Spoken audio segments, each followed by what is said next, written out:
boleh difahami dan boleh dijelaskan.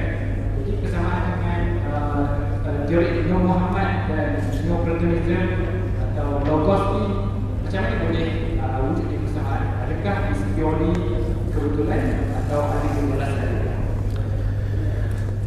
Baik, pertama sekali saya ingin jelaskan bahawa Syekh Yusuf An-Nabhani dan juga ilmuwan dan cendekiawan negara kita Profesor Syed Muhammad Nakib Al-Attas menjelaskan bahawa konsep Nur Nabi SAW yang difahami oleh ulama muktabar kita adalah sebenarnya tidak sama dengan apa yang difahami di dalam budaya pemahaman Neoplatonism dan juga apa yang disebut sebagai Logos.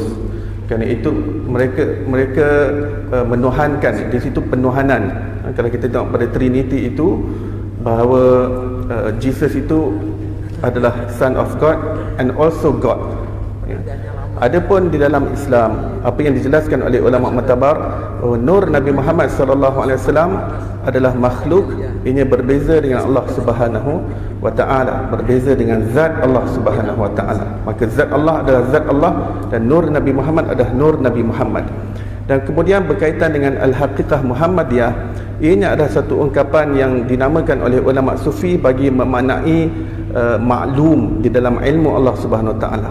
Dan maklum adalah bersifat qadim.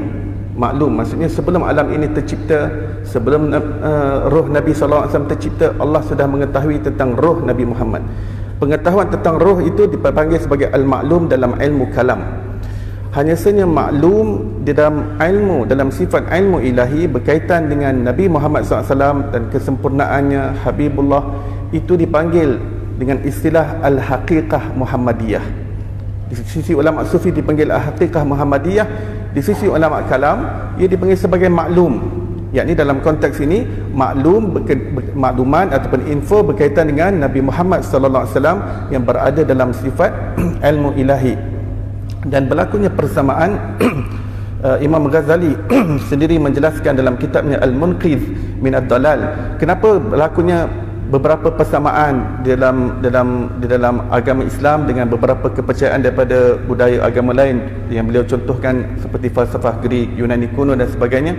Kerana mereka juga adalah daripada cedokan yang sama daripada nabi-nabi yang terdahulu, dan juga daripada hadis yang sahih bahawa umat-umat yang terdahulu juga mendapat ilham daripada Allah Subhanahu Wa Taala, dan umat yang terdahulu itu juga ada mengikut nabi-nabi yang terdahulu.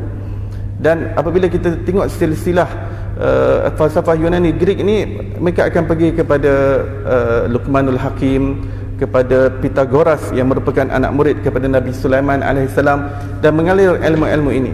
Maka somehow di situ ada persamaan, kata Imam Ghazali. Maka beliau mengatakan kalau hanya dengan persamaan sahaja jangan terus melulu menolaknya, kerana ianya ada penjelasan daripada sisi ulama mutabaik Islam, kerana ianya ada sandaran yang ulama ambil daripada Al-Quran dan hadis. Maka jangan hanya kerana persamaan sahaja, maka dengan begitu dangkal untuk menolakkan dan menyesat perkara itu hanya berdasarkan persamaan. Wallahu a'lam.